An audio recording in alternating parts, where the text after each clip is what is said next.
Supreme കോടതി ജഡ്ജിമാരുടെ എണ്ണം 34-ൽ നിന്ന് 38-ആയി ഉയർത്താനുള്ള ഓർഡിനൻസിൽ രാഷ്ട്രപതി ഒപ്പിട്ടു.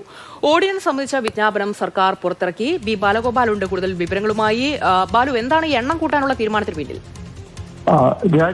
സുപ്രീം കോടതിയിലെ ജഡ്ജിമാരുടെ എണ്ണം 34-ൽ നിന്ന് 38 ആക്കുവാൻ വേണ്ടി കേന്ദ്ര സർക്കാർ തീരുമാനിച്ചിരുന്നു. ഇതിന്റെ അടിസ്ഥാനത്തിൽ കേന്ദ്ര മന്ത്രിസഭ ഒരു ബില്ലും തയ്യാറാക്കിയിരുന്നു.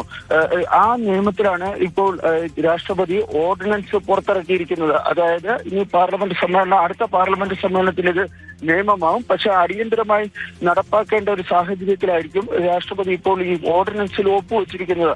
ഈ ഓർഡിനൻസിന്റെ അടിസ്ഥാനത്തിലുള്ള വിജ്ഞാപനം ഇന്നലെ രാത്രി വൈകി കേന്ദ്ര നിയമ മന്ത്രാലയം പുറത്തിറക്കുകയും ചെയ്തിട്ടുണ്ട്.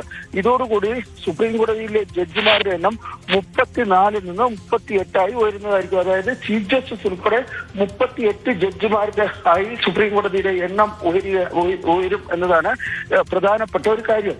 ഈ കേസുകളുടെ എണ്ണം കൂടുകയും ജഡ്ജിമാരുടെ എണ്ണം കുറയുകയും ചെയ്യുന്ന സാഹചര്യത്തിലാണ് കേന്ദ്ര സർക്കാർ ഇങ്ങനെ ജഡ്ജിമാരുടെ എണ്ണം കൂട്ടുവാൻ വേണ്ടി തീരുമാനിച്ചിരിക്കുന്നത്. ഏതായാലും ഇതിന്റെ അടിസ്ഥാനത്തിൽ വളരെ വൈകാതെ തന്നെ കൂടുതൽ ജഡ്ജിമാരെ ഇപ്പോൾ സുപ്രീം കോടതിയിലേക്ക് നിയമിക്കുവാനാണ് സാധ്യത.